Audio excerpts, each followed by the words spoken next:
2025년 1월 16일자 이스라엘 투데이, 이스라엘과 하마스 간에 벌어진 전쟁 468일째를 맞이하는 오늘 이스라엘에서는 아주 반가운 소식이 들려오고 있습니다. 현지 시각으로 어제 이스라엘과 하마스 간 휴전안에 서로 합의한다라는 그런 소식인데요. 도대체 어떻게 휴전을 하게 되고 있는지, 또 그리고 휴전 조건은 무엇인지, 제일 중요한 것은 또 앞으로 인질 문제는 어떻게 되는 것인지, 이런 자세한 얘기들을 이유진 PD와 함께 들어보도록 하겠습니다. 어서 오십시오. 우선 휴전 협상 어떻게 타결됐는지 상황에 대해서 좀 설명을 해주시죠. 네, 현지 시간 15일 어제자로 이스라엘과 하마스 간의 15개월간의 전쟁 끝에 인질 석방까지 포함한 그 휴전 협상이 합의가 되었다고 공식 발표가 됐습니다.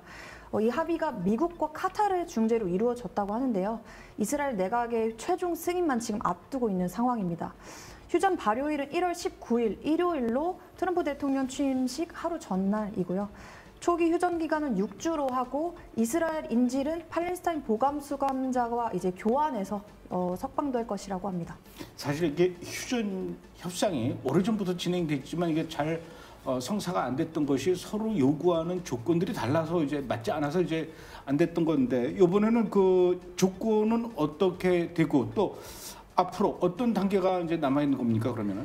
일단 휴전 협상안은 총 3단계로 구성이 되는데요. 초기 휴전 기간인 6주 동안에 이제 전투를 중단을 하고 하마스가 33명의 이스라엘 인질을 석방을 하고 그 대가로 이스라엘이 1000명 이상의 팔레스타인 수감자를 석방하기로 했습니다. 또한 이스라엘군이 가자지구 중부에서 점진적으로 철수를 하고요. 팔레스타인 주민들이 다시 가자지구 고향으로 돌아올 수 있도록 할 예정입니다. 1단계 휴전 기간 동안에 이스라엘군은 가자지구와 이집트 사이 그 경계 지역에 있는 필라델피 회랑에는 계속 주둔을 하지만 가자지구를 남북으로 가르고 있는 네자림 회랑에서는 철수를 하게 될 예정이고요. 추가적으로 가자지구에 대한 인도적 지원을 늘리는 것도 포함이 됩니다. 그리고 2, 3단계에 대한 그 세부적인 협상은 1단계 16일차에 시작이 되는데요. 2단계는 영구적인 종전 협상입니다.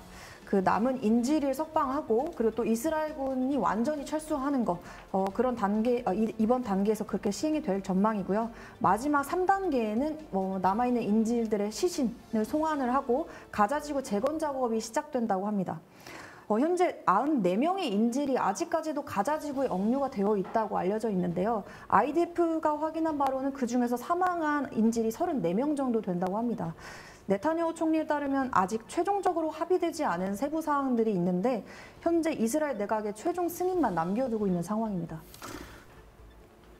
돌아오지 않은 인질의 숫자가 이제 94명인데 그중에 한 34명 정도는, 최소한 34명 정도는 이제 사망한 것으로 보이고, 그럼 이제 60명 정도예요. 60명 정도인데 이번에 1차로 33명이 풀려나게 되면은 27명 정도는 아직도 또 남아있는 건데, 또 27명도 생존해 있는지 이미 사망했는지 그것도 잘 모르는 일이에요. 그런데 지금 이 휴전 합의 이야기가 나온 그 시점이 참 묘합니다. 이제 얼마 안 있으면 다음 주 월요일입니다. 1월 20일이면은 미국의 도널드 트럼프가 이제 47대 미국의 대통령으로 취임을 하게 되는데, 이 휴전이 시작되는 게 바로 전날 19일 날 일요일 날 이제 저녁부터 휴전이 시작이 되는 것 같아요. 이번 휴전 합의가 그동안 그 조 바이든 미국 대통령이 계속해서 진행해 왔던 결과가 지금 나오는 건지, 아니면은 그 도널드 트럼프 이제 당선자가 취임을 앞두고 있는 이 당선자가 그동안 하마스를 향해서 내가 취임하기 전까지 인질들 돌려보내지 않으면 지옥의 문을 활짝 열어버리겠다, 막 이렇게 협박을 했단 말이에요. 그게 무서워서 풀어준 건지, 이게 참 미묘한데, 조 바이든의 공로냐 아니면은 트럼프가 무서워서 그런 거냐, 어떻습니까? 이스라엘은 지금 어느 쪽에 더 무게를 두는 것 같습니까? 일단 말씀하신 것처럼 현재 바이든과 트럼프가 서로가 자신의 공이라고 주장을 하고 있는 그런 상황인데요. 네타냐후 총리는 이제 합의가 된 후에 트럼프 당선인과 그리고 바이든 대통령에게 모두 감사 인사를 밝혔다고 합니다. 근데 특별히 트럼프 당선인과의 통화에서 인질 수십 명과 그리고 가족들이 그 고통을 끝내게 된 데 있어서 굉장히 감사하다고 감사를 전하고 조만간 워싱턴에서 만나기로 합의를 했다고 합니다. 또한 타임즈 오브 이스라엘에서는 가자 지구 전쟁 그 휴전 협상 타결이 갑자기 이렇게 급물살을 타게 된 그 배경에는 트럼프 당선인의 중동 특사인 스티브 위트코프가 지난 11일 이스라엘 방문했는데 그 방문이 결정적이었다고 설명을 했습니다.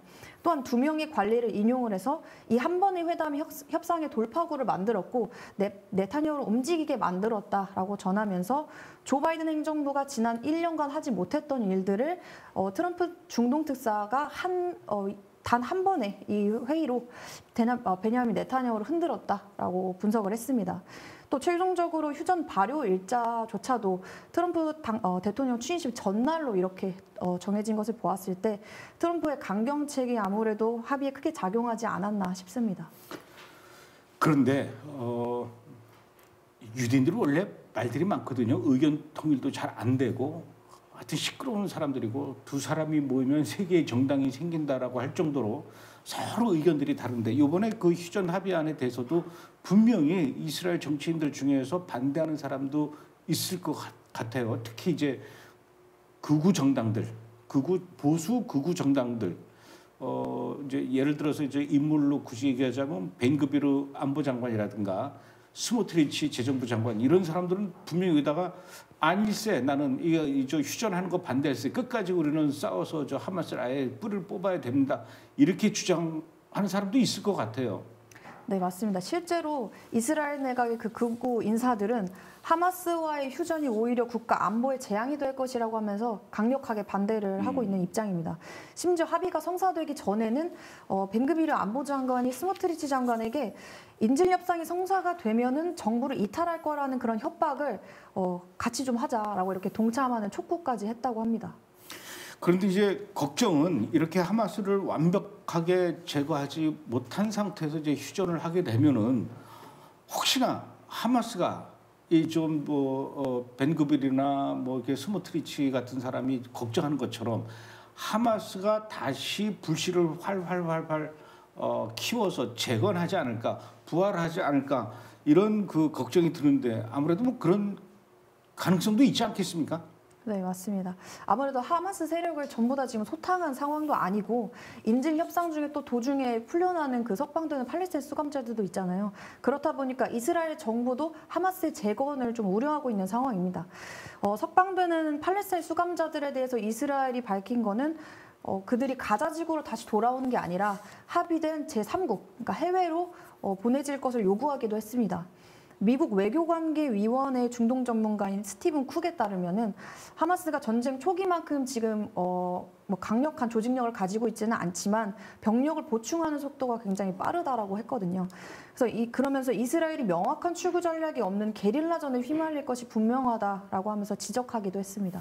네, 이번에는 지난 일주일 동안 이스라엘에서 어떤 일들이 있었는지 간추린 소식을 한번 또 들어보도록 하죠. 새해 벽두부터 후티 반군이 이스라엘을 향해서 또 로켓과 무인 드론기로 공격을 해왔는데 지난 1월 9일에도 역시 이스라엘을 향해서 공격을 했고 또 그러다 보니까 이제 그 다음 날 10일에는 이스라엘이 예멘의 후티 반군을 향해서 이제 전투기 20대가 날아가서 공격을 했어요. 보복 공격이죠. 전투기 20대라면 적은 규모는 아닌데 후티 반군 역시 피해 크겠죠. 네. 말씀하신 것처럼 전투기 20여 대가 참여한 이번 작전에서 이스라엘 공군이 예멘의 주요 시설들을 공습을 했는데요.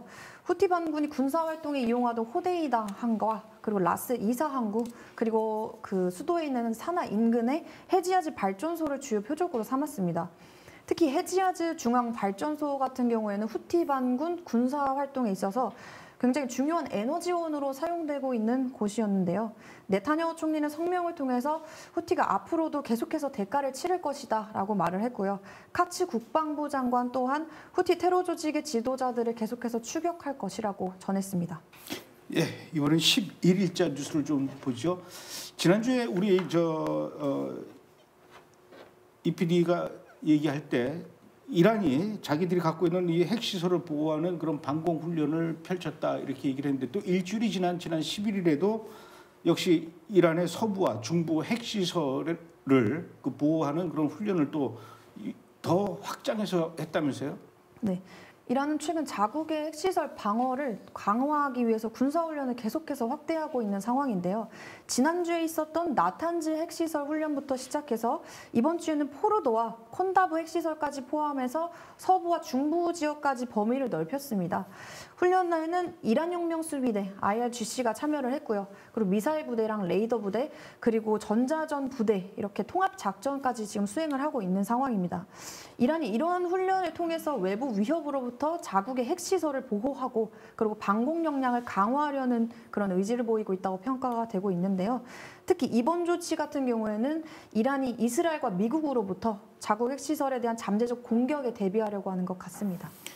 네, 이번에 1월 12일자 뉴스를 또 확인해 보죠. 지난주 이 시간이죠. 이스라엘 투데이에서 오사마 빈 라덴의 아들 함자 빈 라덴이 지금 또 다시 대를 이어서 활동한다라는 그런 소식을 전해드렸는데 지난번에 이스라엘 작전에 의해서 사망한 아히야 시나르 하마스 지도자죠.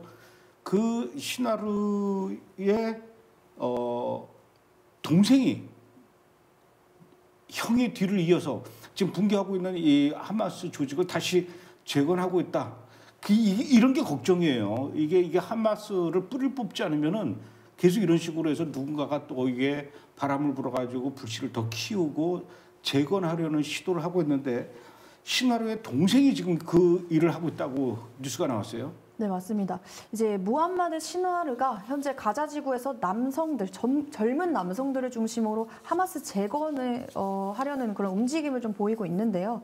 이스라엘군 준장 출신 아미르 아비비는 월스트리트저널에 하마스가 세력을 이렇게 재건하는 속도가 이스라엘군이 하마스를 소탕하는 속도보다도 더 빠른 상황이라고 전했습니다.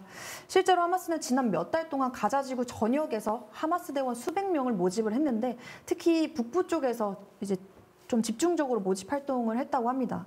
무함마드 시나르가 다시금 이렇게 하마스의 군사력을 회복하고 강화하려는 그런 모습을 보이고 있는 상황입니다. 네. 1월 12일 이날도 역시 북쪽 레바논에서는 이스라엘 군의 헤즈볼라 소탕 작전이 계속 진행되고 있는 것 같아요.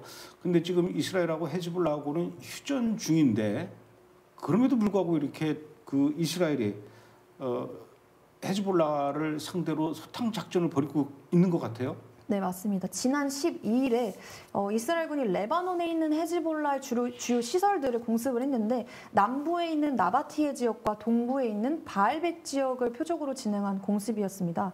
현재 이스라엘과 헤즈볼라는 말씀하신 것처럼 휴전 상태에 있지만 이스라엘군은 헤즈볼라가 휴전을 위반했다고 지금 주장하는 상황인데요. 구체적으로 헤즈볼라가 레바논 남부에서 원칙적으로는 이제 무기들을 다 이제 철수를 했어야 했는데 시리아를 통해서 무기를 밀수하고 그리고 군사 시설을 다시 계속해서 구축을 하고 있었던 상황인 것으로 밝혀졌습니다.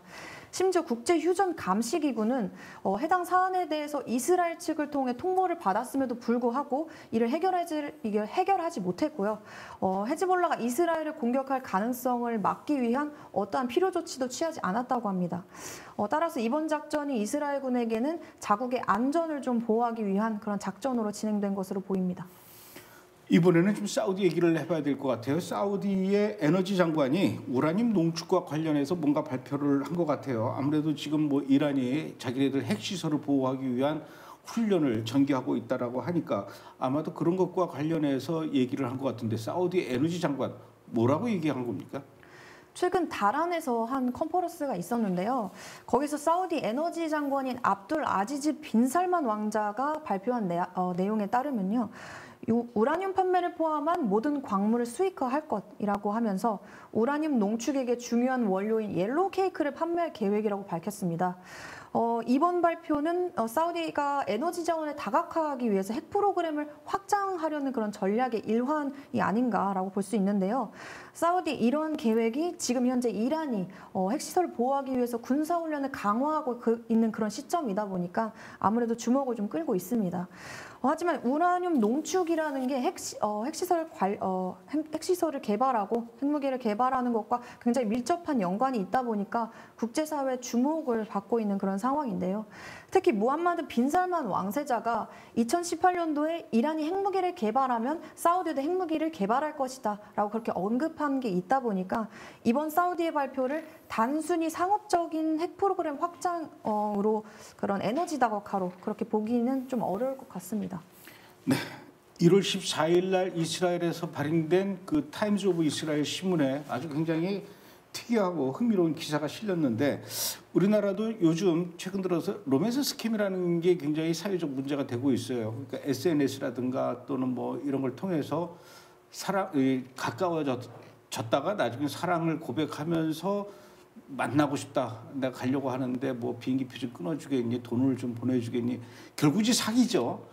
이런 이 사기가 요즘 그 이스라엘에서도 많이 일어나는 것 같아요. 그런데 이제 이스라엘에서 일어나는 그 사기는 사랑을 빙자해서 돈을 뜯는 게 아니라 이란의 스파이가 이스라엘 사람한테 문자를 보내서 만나자 뭐 어쩌고저쩌고 하면서 밖으로 나와라 하면서 아마 납치해 가는 것 같아요. 이거에 대해서 좀 조심해야 된다라는 그런 내용의 기사인 것 같습니다. 네, 맞습니다. 이스라엘이 최근에 그 이란의 스파이들이 텔레그램을 통해서 이스라엘 사업가에게 접근을 해서 아라비아의 페르시아어 방송국 직원인 것처럼 사칭을 해서 두바이에서 인터뷰를 좀 제안했다고 밝혔습니다. 해당 이스라엘 사업가는 먼저 의심을 품고서 이를 국가안전보장회의인 NSC에 신고를 했는데요. 해당 이란 스파이가 그 휴대전화에다가 malware, 그러니까 악성 소프트웨어를 설치해서 해킹을 하려고 했다는 사실이 드러났습니다. NSC는 이스라엘 국민들에게 온라인에서 알려지지 않은 연락처에게 자신의 정보나 어떤 계획을 공유하지 말 것을 경고를 했고요. 의심스러운 활동이 있다면 외무부나 NSC에 연락할 것을 촉구했습니다.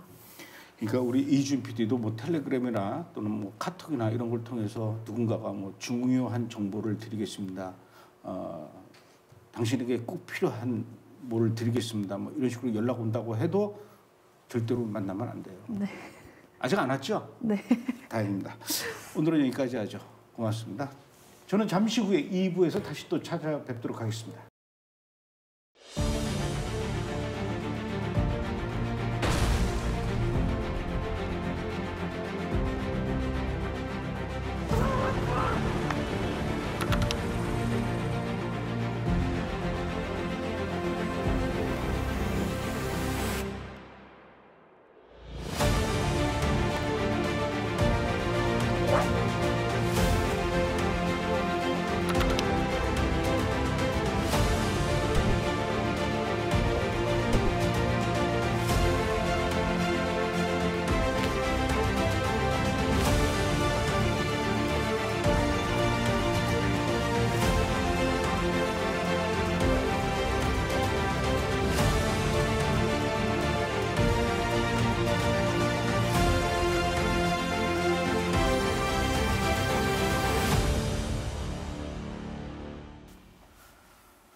네, 이번에는 조현영 기자와 함께 뉴스의 핵심으로 한 발자국 더 들어가서 자세하게 물어뜯으며 분석해보는 시간을 갖도록 하겠습니다.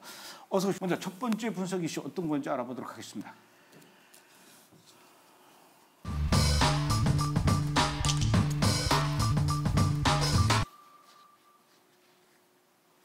네, 이번 주 일요일 밤 19일이에요. 19일 밤 12시가 되면 이제 조 바이든의 임기는 끝나고 그 다음 날 도널드 트럼프가 이제 새로운 대통령으로 취임을 시작하게 되는데 이제 며칠 안 남았죠. 며칠이 아니라 몇 시간 안 남은 것 같아요. 이런 상황에서 조 바이든이 이스라엘에 대한 그 임기 내의 마지막 지원으로 미국 무기를 이스라엘에 판매하기로 했다. 이런 뉴스가 있어요. 어떤 무기를 판매하겠다라는 것이고 또 이 시점이 굉장히 또 미묘해요. 왜 이 시점에 또 이 무기를 이스라엘로 판매하겠다라는 건지. 역시 하마스와의 이 휴전과 관련된 일이겠죠. 예, 보도에 따르면 이제 뭐 하나로 한 11조 원 11조 원. 정도의 무기인데 주로 이제 이스라엘의 전투기, 공격 헬리콥터형 군수품과 포탄이에요. 그러니까 구체적으로 보면 공대공 미사일과 드론, 155mm 포탄, 그 다음에 아파치에 쓰기는 그 헬파이어 공대지 미사일, 소구경탄, 그 다음에 이른바 JDAM 그 통합 직격탄 등이 포함되어 있습니다. 그러니까 이런 그 해외에다가 이제 수출을 하려면 무기 수출을 하려면 의회 그 승인이 필요하거든요. 그 이게 보고된 게 이제 미국 현지 악시오스 뉴스에서 보도가 됐습니다.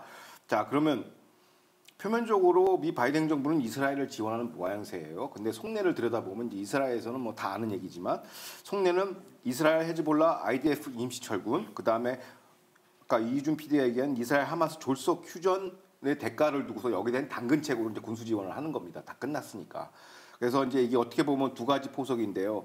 바이든 입장에서는 이제 자기 재임 중에 전쟁이 2개나 발생하지 않았습니까? 중동이 난장판 됐으니까 이걸 좀 마무리하겠다 해가지고 빨리 이스라엘 보고 휴전에 응답해라. 그 대가로 이제 당근책으로 이게 나간 것이죠. 이른바 외교정책 레거시 프로젝트죠. 업적 쌓기 마지막 마무리가 첫 번째고, 이스라엘 입장에서는 아까 얘기했듯이 이게 하마스 이거 가자지구 평정해야 되는데 지금 휴전에 대해서는 국내적으로 여론이 안 좋죠. 벤그리브 장관도 얘기했지만. 근데 이걸 왜 받냐? 왜 받냐면 군수 지원이 당근이라면 책찍도 있습니다. 바이든 행정부가 20일까지. 엄밀히 얘기해서 유엔 대사가 새로 들어올 때까지, 트럼프 행정부 그 유대계 그 뉴욕 유대계 하원 의원이 들어올 때까지는 지금 이스라엘을 살아남으면 걷어요. 바이든 눈치 봐야 돼요. 왜? 유엔 안보리 결의안을 언제든지 상정할 수 있거든요. 하루 전날에도 상정할 수 있어요. 그러니까 이거를 막 끝까지 막기 위해서 울며 겨자 먹기로 지금 이 협상안을 지금 받아들인 것 같아요. 이게 과거에 나온 협상안이랑 똑같거든요. 3단계 해가지고 몇 명 주고 받고 하겠다라는데 이건 뭐 안 지켜질 게 뻔하고. 그럼 실제 사례가 이런 겁니다. 최근 사례를 이렇게 보면 미국이 이스라엘 군사 원조를 미끼로 해서 이스라엘 대외 안보 정책이나 전쟁 수행 방식을 갖다가 엄청나게 족쇄를 취했죠. 대표적으로 지난 9월에는 미 바이든 행정부가 2,000파운드의 폭약을 원래 보내주기로 했는데 선적 지원시켰어요. 왜? 대이란 대헤즈볼라 공습 및 라파 국경 점령을 지연시키기 위해서 이런 식으로 통제를 하는 거예요. 작전권을 통제를 하는 거죠. 군수 물자로. 두 번째는 원래 아파치 헬기 선적도 지연이 됐어요. 그 왜 필요하냐면 북부 국경에 헤즈볼라를 이제 타격하려면 산악지대 아파치 헬기 가서 다 때려야 되거든요. 주요 거점들을. 근데 요것도 선적 지원시켰죠. 그래서 이제 사실상 북부 국경 작전을 지연시킨 효과가 있습니다. 바이든 행정부가.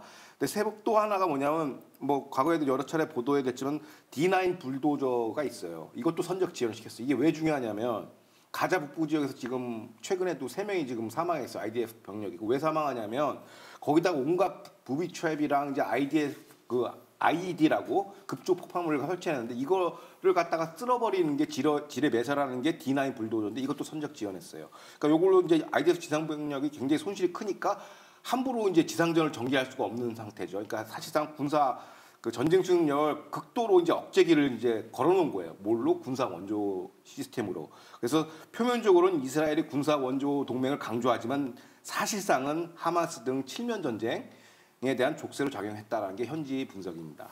근데 저는 좀 이해가 안 가는 게 그 이스라엘은 뭐 굉장히 중동 나라들 중에서도 GNP가 굉장히 높아요. 돈도 많이 버는 나라고 돈도 많고 게다가 또 군수 산업도 굉장히 세계적으로 손꼽히는 나라인데다가 1년 예산 중에 국방비도 굉장히 많은 비중을 차지하는 나라가 이스라엘인데 언제까지 이렇게 미국 수출에 미국 무기에 의존해서 이스라엘이 이렇게 살아야 되는가? 더군다나 특히 미국은 뭐 정권이 바뀔 때마다 이 중동 정책도 막 널뛰게 하고 이런 상황에서 왜 이렇게 이스라엘이 미국 무기에 의존할 수밖에 없는지 좀 자기네들끼리 이렇게 이거를 좀 해결할 수 있는 자체 생산으로 해결할 수 있는 방법 이런 걸 왜 안 찾아볼까요?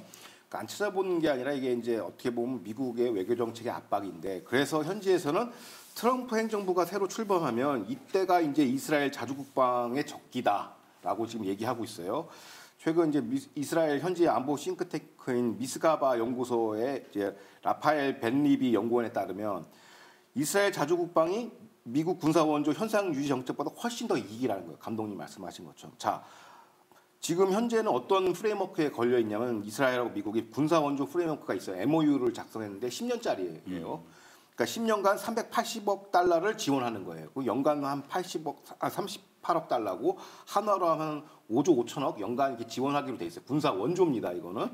그 양해강서 형태로 지금 물려 있어요. 이스라엘이랑 미국이랑. 이게 언제 나왔냐면 오바마 행정부 때 승인을 한 겁니다. 그러니까 2017년 10월 1일 날 계약 사인해서 언제까지냐면 2027년 9월 30일까지. 그러니까 2027년이면 트럼프 행정부 때죠. 그러니까 이때 다시 재계약 갱신해야 된다는 것인데 말씀하신 것처럼 1990년대에 비해서 현재 이스라엘의 어떻게 보면 경제 규모 GNP는 최소 8배 이상, 8배에서 10배 정도 성장을 했어요. 그러면 1995년도 기준의 미국의 군사 원조는 전체 GNP의 5.7%에 꽤 큰 비중을 차지했지만 지금 현재 2020년 기준으로 보면 GNP의 0.7% 수준이에요.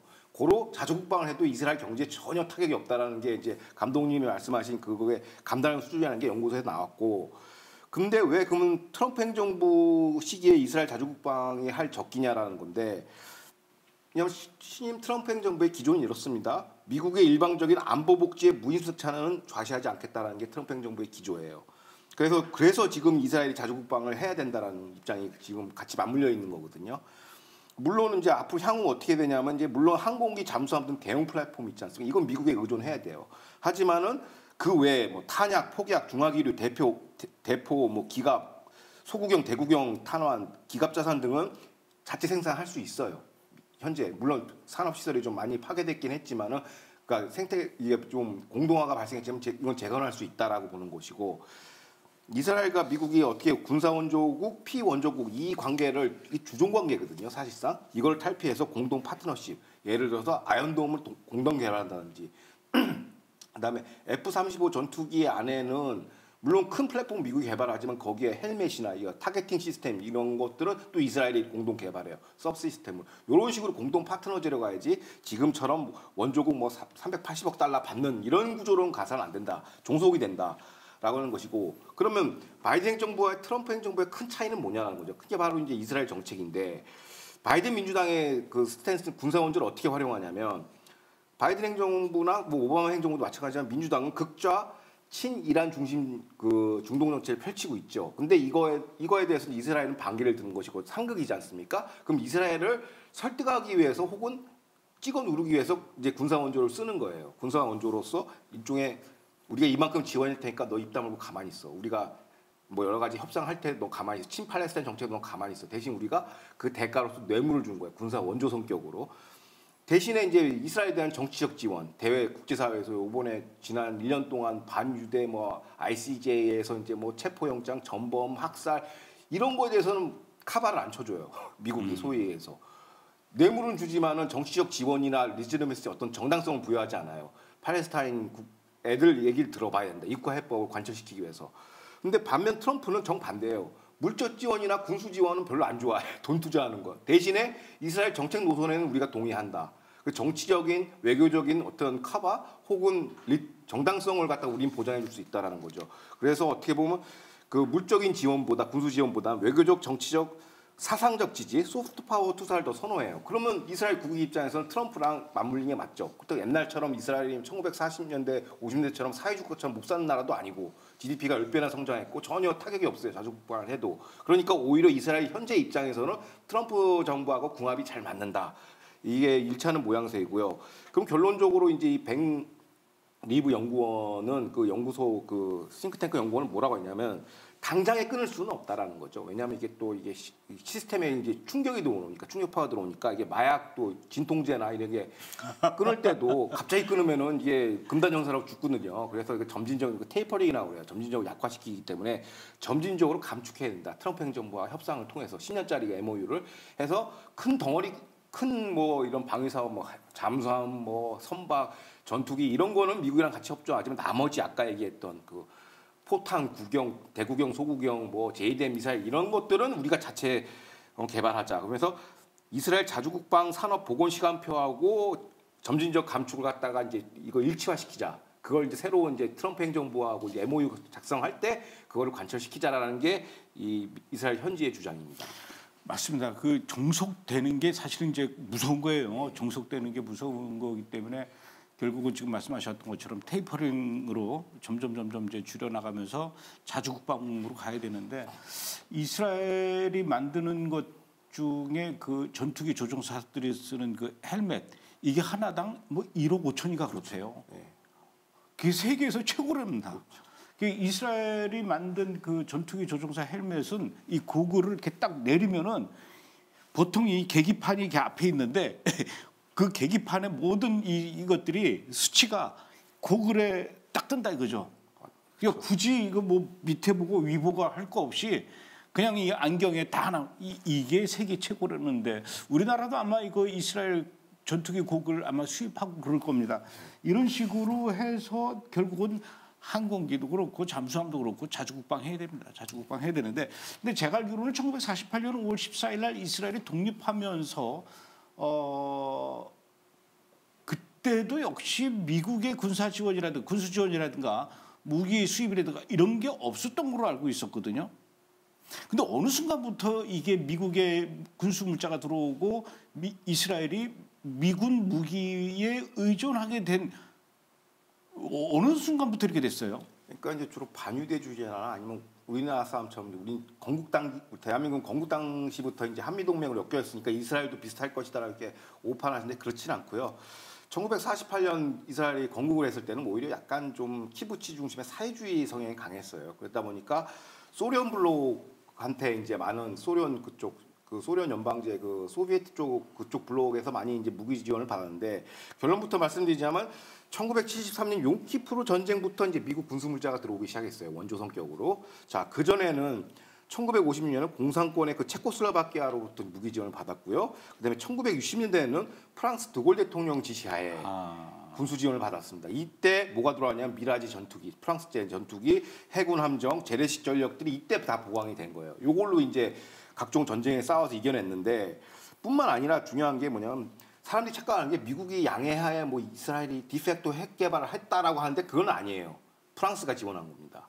프랑스가 핵 개발을 지원했고 오히려 그 당시 이제 케네디 행정부 JFK가 방해에도 불구하고 이제 핵 개발까지 관철시켰죠. 그게 60년대 상황이고. 근데 본격적으로 미국 그 어떤 군사 원조가 들어오기 시작한 게 1975년. 라고 1979년 카터 행정부, 그러니까 포드 카터 행정부, 공화당, 민주당 그 시기인데 왜 그랬냐면 군사 원조가 왜 어떤 형태로 들어왔냐면 당시에 이스라엘, 이집트 간의 그 평화협정, 그 뭐 시나이 코드라고 하나요? 그거를 어떻게 이제 평화협정을 바꾸느냐 이거를 갖다 이스라엘한테 엄청나게 압박을 한 거예요. 빨리 평화협정 승인해라. 근데 이게 뭐냐면 미국 군수 지원의 특징이 뭐냐면 미국이 친아랍 팔레스타인 성향의 정책을 추진하면은 그 대가성 뇌물로 이제 이 군수 자원이 군수 그 원조가 들어가는 거죠. 이 패턴이 계속 반복됐대요. 최근의 일도 그렇지만 과거에도 그랬다는 것이죠. 실제 사례가 이겁니다. 가자 그 전쟁을 통해서 시나이 반도까지 다 먹었지 않습니까 이스라엘이? 근데 이걸 다 양보했단 말이에요. 그럼 이스라엘 국민들이나 그 여론이 안 좋죠. 그러면은 여기에 대해서 이제 당근책으로 이스라엘이 미국이 엄청난 군사 원조를 해주는 것이죠. 그리고 그 당대의 총리는 거봐라. 우리가 땅을 양보한 대신에 우리 전력 군사 지원을 이렇게 받고 안보가 이렇게 탄탄해진다라고 이제 하나의 당정책으로 대국민 설득력으로 나온 거고 실제 사례가 보면은 이제 가자지구에서 이스라엘 정체민을 갖다 추방시켰지 않습니까?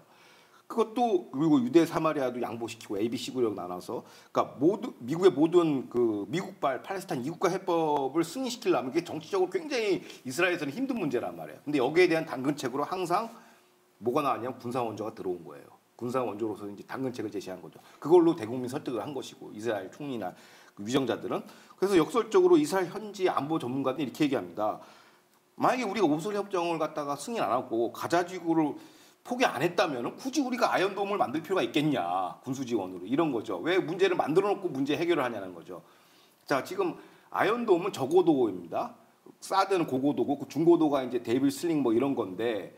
지금 가자지구에서 나오는 미사일은 다 아이언돔으로 막는 거예요. 로켓은 그건 저고도니까. 그러니까 애시당초 우리가 가자지구를 포기하지 않았으면 굳이 미국으로부터 원조를 받을 필요가 없지 않느냐. 그래서 아이언돔도 개발할 필요가 없지 않느냐 하면서 사실상 외교 정책의 실패를 군수 그걸로 메꾸는 것은 올바른 행태가 아니다라고 이제 현지에선 그렇게 비판이 좀 쇄도하고 있습니다.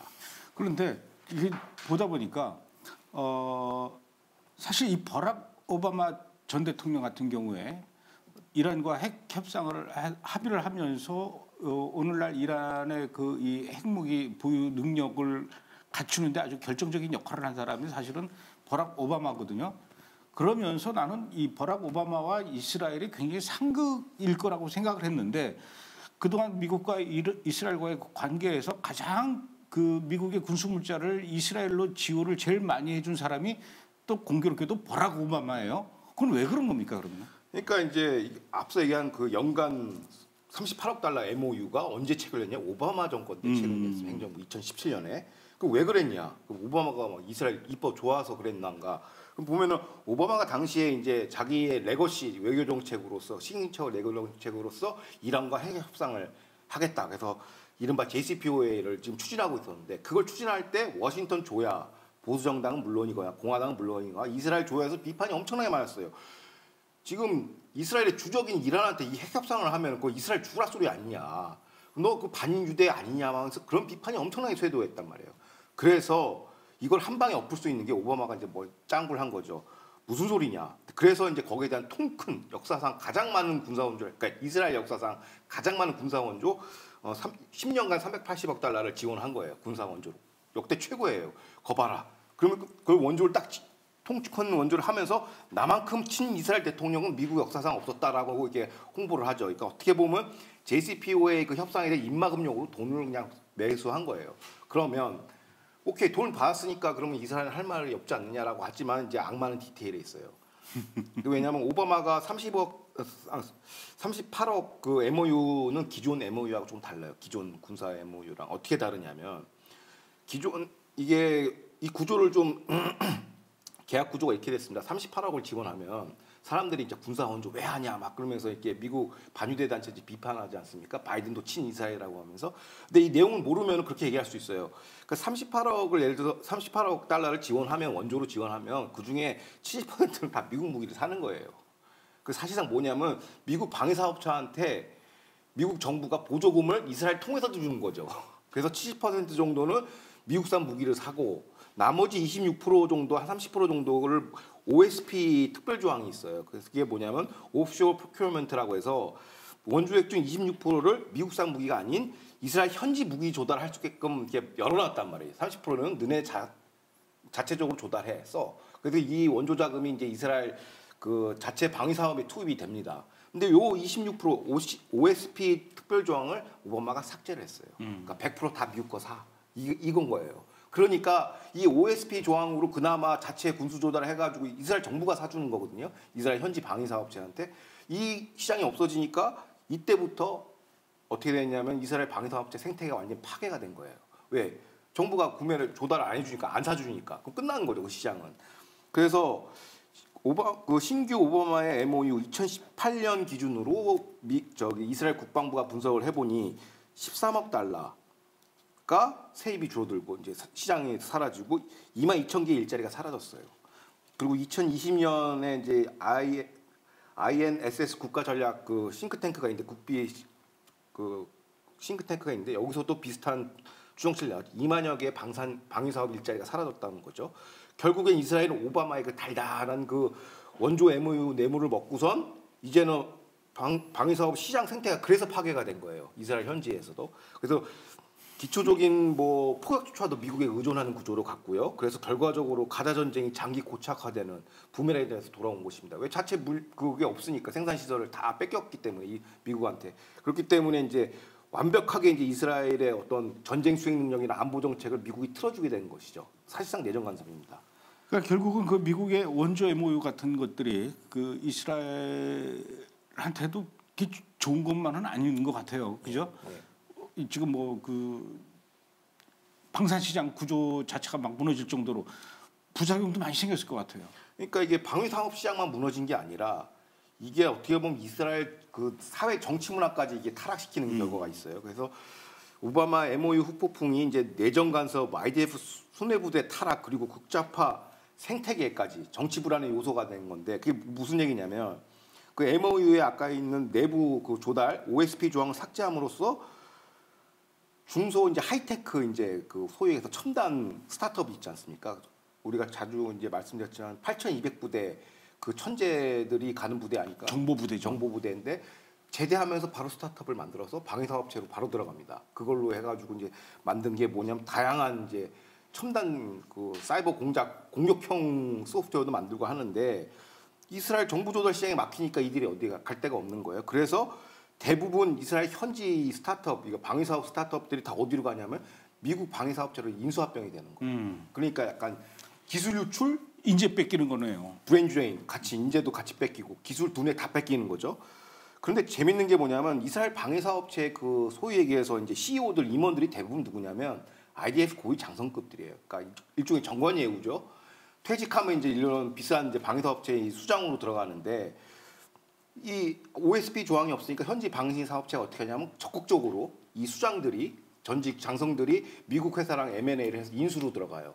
근데 그래야 자기 부를 지키니까 거기까지는 좋은데 그러면 괜찮은데 자기네들의 어떻게 보면 수익 구조가 계속 완성되려면 그 IDF 그 수장들이 방위 사업체 임원으로 들어가서 미국 방위 사업체를 이렇게 대변하는 건 좋은데 미 바이든 행정부의 외교 정책까지 이스라엘을 압박하는 거예요. 그래서 어떻게 하냐면 바이든 행정부의 친이란 정책의 수호자 역할을 하고 있습니다. 사실상.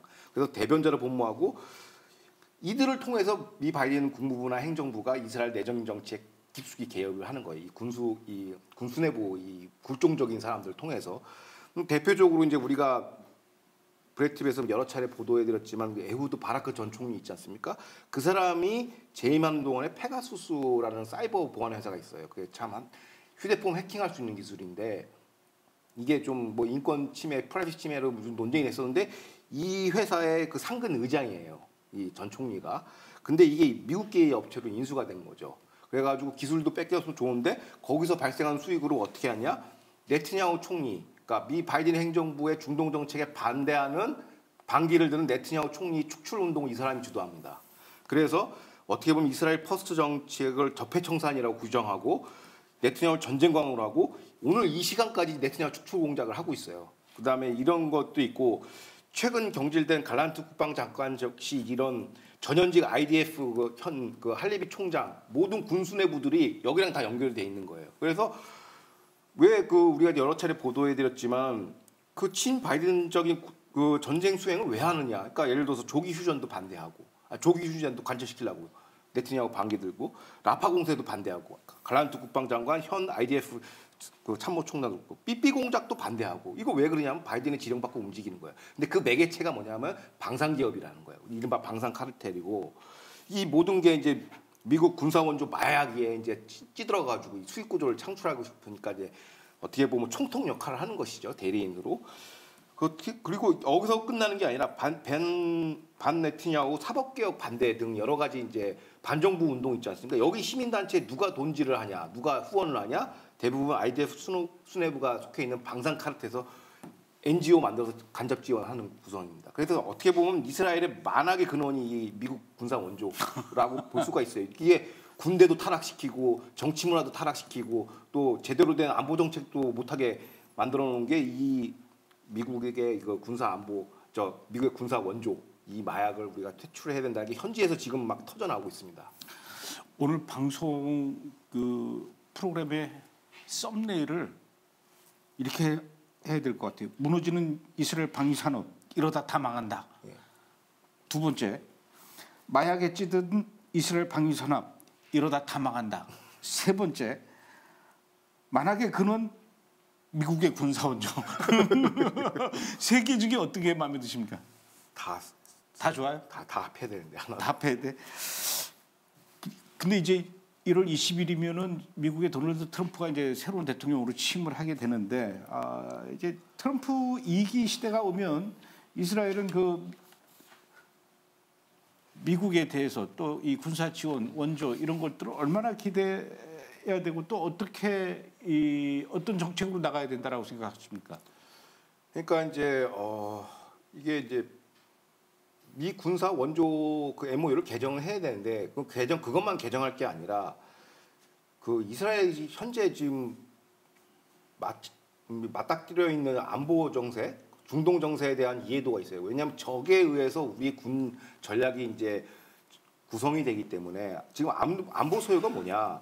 그러려면 IDF의 전력 개편을 해야 돼요. 전력 개편을 해야 되고 그 전력 개편에 맞춰서 방위 사업도 개혁하고 그 근본적인 변화는 뭐냐? 중동의 안보 현황, 현재 그 안보 위협을 제대로 우리가 이해를 해야 되는데 지난주부터 우리가 계속 얘기를 했지만 이제 시리아 문제 다루고 여러 가지 문제 다뤘지 않습니까? 그럼 현재 상태를 보면은 시리아 아사드 붕괴로 해서 이제 요르단이 지금 흔들거려요. 그럼 요르단과 이스라엘은 동부전선 굉장히 긴 면을 다 하고 있죠. 여기 뭐 장벽 건설에도 당연히 해야 되지만 역시 지상군이 필요해요. 지상군이 거기 가서 방어를 해야 돼요. 우리나라 휴전선 지키듯이.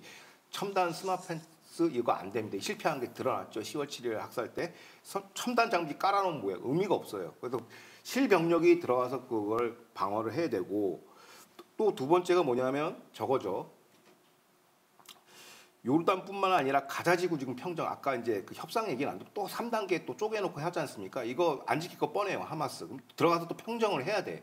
이걸 평정하기를 누가 해야 돼요? 첨단 장비로 하나요? 특수전 병력이 하나요? 이것도 지상군이 들어가야 돼요. 육군 중심으로 전력 개편해야 되고 북부 헤즈볼라도 마찬가지예요. 물론 이스라엘이 거의 지금 이겼어요. 거의 성길 잡았는데 가자지구도 그렇고 헤즈볼라 북부경도 그렇고 지금 재건 중에 있단 말이에요. 좀 그 동생이 또 이제 재건 사업 하고 있죠. 가자에서는 마찬가지예요. 그러면 이거를 또 가서 누구 조윤혁 씨 동생 말고 신하로 동생 얘기하는 거죠? 신하로 동생. 깜짝 놀랐네. 제 동생은 아니고 동생이 없고요. 그러니까 그 평정 작업 지금 그걸 하려면은 지상군이 들어가서 평정 작업을 해야 돼요. 점령을 해야 된다. 헤즈볼라 나타니 이란까지도. 그런데 이걸 하려면 지상군이 필요하고 지상군 위주의 병력으로 이걸 편제를 해야 돼요. 그러려면 이제 지금 육군 중심의 편제를 하는데 가장 반대하는 세력이 누구냐면 바로 IDF 현 수뇌부입니다.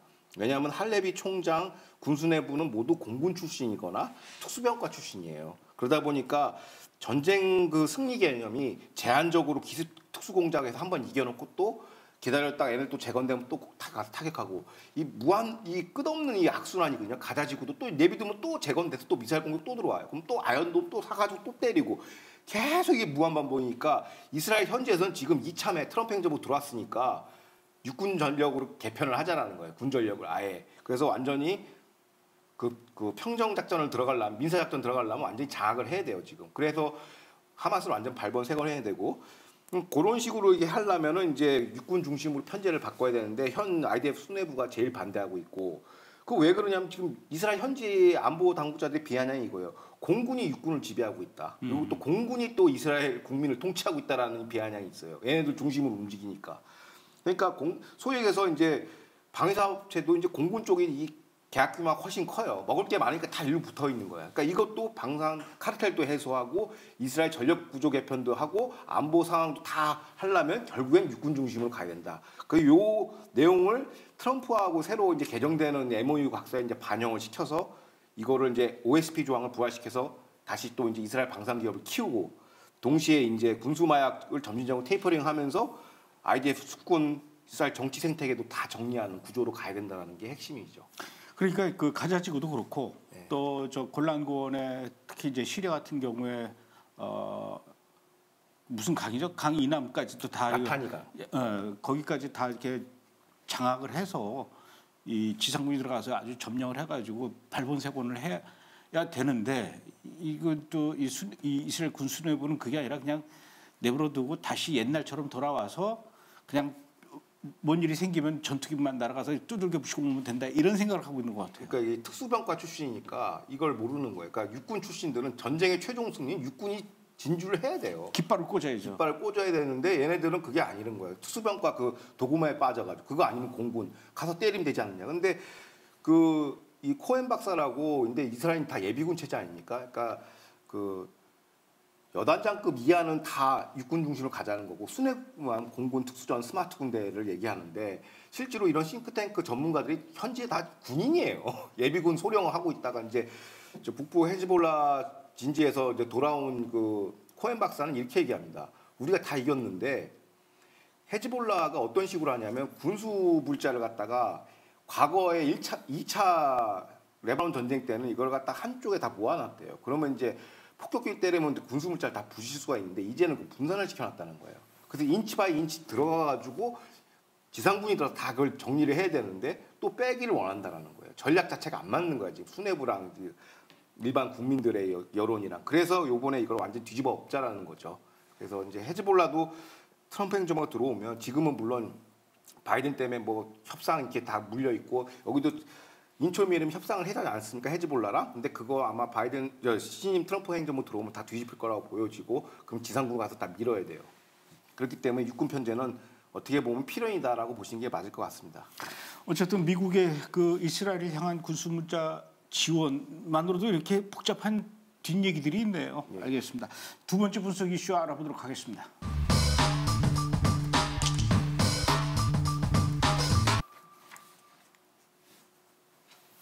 예, 미국의 도널드 트럼프 2기 행정부에서 함께 일하게 될 국방장관으로 일하게 될 인물이 요즘 이런저런 그 미국 안에서도 얘기가 많은 것 같아요. 그 중에서도 제가 이제 이분에 대한 그 관심이 제일 많이 가는 게 미국의 이번에 그 도널드 트럼프 2기 행정부 내각 인사들 중에서 가장 그래도 친이스라엘적인 인물인 것 같아요.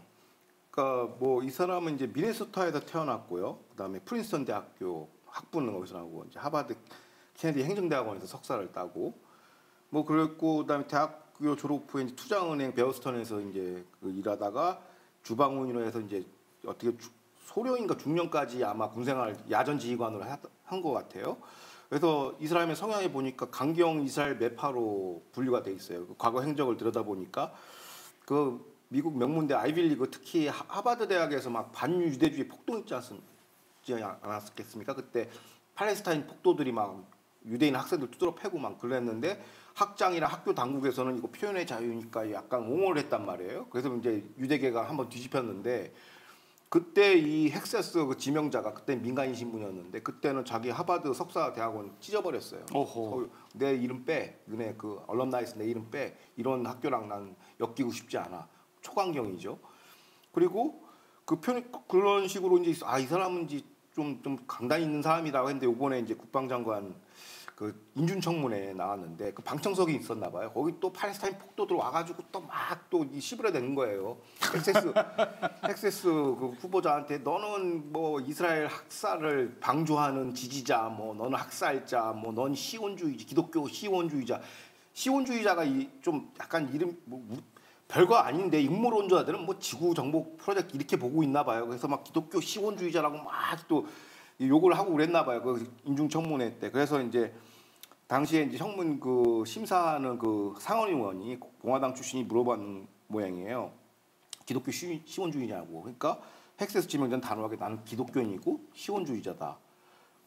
재차 물어본 건 뭐냐면 그럼 시온주의는 태초부터 유대인이 역사적 보통인 이스라엘에서 삶의 터를 이어갈 권리, 유대 국민 국가로는 딱 얘기해버린 개념 중에 해서 그래서 고로 나는 기독교인자 시온주의자가 맞다라고 얘기해요. 백스텝이 없어요. 보통 같으면 좀 약간 이게 인준청문회니까 이것만 어떻게 통과하자 해서 약간 이게 좀 50대 50 양비론 필 텐데 이 사람은 뭐 양보가 없습니다. 그래서 확실하네요. 네, 확실하게도 얘기하고 또 계속 물어보는 거예요. 그러니까 다시 한번 나는 기독교인이고 적극적으로 국가 이스라엘 방어권을 지지한다라고 얘기하고 미국의 위대한 동맹국가라고 이스라엘 딱 지칭해서 얘기합니다. 그러니까 뭐 아무리 극좌 뭐 친팔 애들이 떠들어도 나는 내 갈 길 간다라는 것이죠. 근데 핵심 키포인트가 이거예요. 펀치라인이 뭐냐면 이어서 그 헥세스 지명자는 뭐라고 얘기했냐면 본인은 이스라엘이 마지막 남은 하마스 대원을 모두 제거 척살하는 것을 적극 지지한다고 그랬어요. 그러니까 요번에 그 하마스 인질 협상하고 좀 대치되는 얘기를 하죠. 그러니까 언젠가 우리는 이스라엘이 하마스 정리하는 거 지지한다는 얘기를 국방장관이 일반 뭐 농객이 하는 얘기가 아니라 국방장관이 인준청문회에서 명시적으로 얘기했다라는 것이죠. 그래서 앞으로 가자 지구는 아마 평정될 거라고 보여집니다. 그러니까 요번에 그거는 그 인질 협상 그거 조속 협상은 이제 바이든 이제 비유 맞추기용이고 20일 이후에 지날 때 가자 지구는 이제 새로운 질서가 펼쳐질 거라고 좀 보여집니다. 아 그러면 요번에 이제 그 휴전 협상 그 합의 보고 이런 거는 오프닝에 불과하고 이제 트럼프가 집권하게 되면 본격적으로 이제 뭔가 또 진행될 수 있다는 얘기네요. 한 가지 더 첨언드리자면 이스라엘 극좌 세계를 얼마나 이게 간사한 인간들이냐면 이스라엘 그 텔아비브 쪽에 이제 지명 광고 큰 뭐 이게 전광판 광고를 해가지고 트럼프가 표면적으로 전쟁을 싫어하지 않습니까? 빨리 가자 지구, 가자 전쟁 종식하고 전쟁 끝내라라는 포스터를 했어요. 그건 트럼프의 일면만 본 거죠. 실질적으로 트럼프 보고 자꾸 뭐 고립주의자 뭐 어쩌고 하는데 고립주의자가 저기 그린란드를 삽니까? 그 팽창주의자거든요. 이것도 마찬가지예요. 지금 국방장관뿐만 아니라 국무장관, 뭐 안보 계통에 있는 모든 장차관들이 다 친이스라엘이고 하마스 박멸을 목표로 내세우고 있어요. 지금 그렇기 때문에 거기에 혼동되거나 뭐 이게 무슨 트럼프 때문에 물론 이게 영향력 발휘해서 된 것도 있지만 실질적으로는 가자지구 평정으로 갑니다. 이거는 팩트예요. 거의. 어쨌든 2025년이 대변혁의 해가 될 것 같아요. 그런데 더 제가 놀란 것은 이 국방장관 지명자 입에서 앞으로 제3성전이 지어질 것이다. 이런 얘기까지 했다고 그러더라고요. 그러니까 이 사람은 뭐 이렇게 우리처럼 이렇게 종말론 엔타임에 대해서 이렇게 깊이 있는 이해는 없고 그냥 일반적인 기독교 복음주의 성향이에요. 그래서 이제 과거 이제 민간인신 분 때 이 사람이 재향군 단체에서 많이 활동하고 이 정치 단체 팩에서 많이 공화당 계열의 보수 단체에서 많이 활동을 한 사람이에요. 그러다 보니까 이제 유대인들 이제 공화당 투표 동료를 위해서 이스라엘도 방문하고 막 그럽니다. 그래서 이제 이스라엘 현지 그 킹 데이비드 호텔에서 이제 얘기를 하는데 이렇게 얘기해요. 이거는 지명자 전 시절 민간인 시절 얘기인데 이스라엘은 3번의 기적이 있었다라는 거예요. 첫 번째가 1948년 유대 건국 기적이죠. 두 번째가 1967년 건국 전쟁 이거 승리하 이것도 기적적으로 이긴 거죠. 6.1 전쟁. 예, 6.1 전쟁 이것도 기적적으로 이긴 거예요. 세 번째가 이제 지난 트럼프 행정부 1기 때 2017년에 예루살렘 대사관 인정했다는 거죠. 그러니까 텔아비브에서 예루살렘으로 옮겨왔죠. 대사관 인정이 그러니까 예루살렘을 수도로 우리가 법률적으로 외교적으로 인정한다라는 그런 강력한 메시지. 이 3번의 기적이 있었는데 마지막 기적이 뭐냐? 제3성전이 건립되면은 이것만 이제 자기가 하겠다라는 거예요. 그러니까 자기가 이것만 하면은 이스라엘의 기적은 완성이 된다라는 것이죠. 그러니까 제3성전의 의미는 그 세속주의자 복음주의 입장에서는 이런 거죠. 비로소 유대 사마리아 땅 포함해서 이스라엘 국토 전체가 유대인의 주권국가가 완성된다는 게 제3성전이거든요. 그런데 이제 엔타임의 해석은 조금 다르죠. 근데 우리는 이게 어떻게 보면 시작이죠. 어떻게 보면. 그래서 이런 거를 그 과거에 이제 친유대계 단체에서 얘기했으니까 지금 국방장관이 됐으므로 이 사람의 이스라엘 정책은 어디까지 가겠는가 뻔하죠. 뭐. 그러니까 알락사의 그 분쟁을 또 이 사람이 해결할 것이라는 그 기대감이 이스라엘 현지에서는 있습니다. 게다가 그 주 이스라엘 미국 대사로 이번에 이제 지명돼서 간 사람도 그런 얘기를 했다 그러더라고요. 서한 지구는 없다. 유대와 사마리아 땅만 있을 뿐이다. 그렇죠. 지명 자체를 아예 유대 사마리아로 얘기해야죠. 야, 그럴 정도고 지금 국방장관이 제3성전 얘기할 정도. 제가 한번 미국에 가서 국방장관한테 제가 제3성전이라는 영화를 만들었지 않습니까? 그걸 좀 보여줘야 될 것 같아요. 네. 근데 바빠서.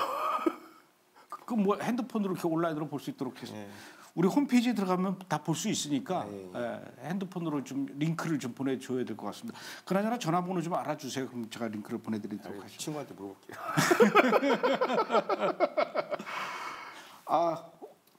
다음 주엔 또 더 재밌을 것 같아요. 이스라엘 투데이. 뭐 계속 상황이 변하니까 쫓아가기가 너무 힘듭니다. 장면 전환이 너무 빨라요. 조 기자님의 고생과 불면이 많은 시청자들에게 기쁨이 되고 유익한 정보가 되고 그러면 감사하죠. 이스라엘을 향한 기도의 제목이 되는 겁니다. 감사하죠. 그러면. 고생하셨습니다. 네, 수고하셨습니다. 저희는 다음 주에 뵙도록 하겠습니다. 고맙습니다.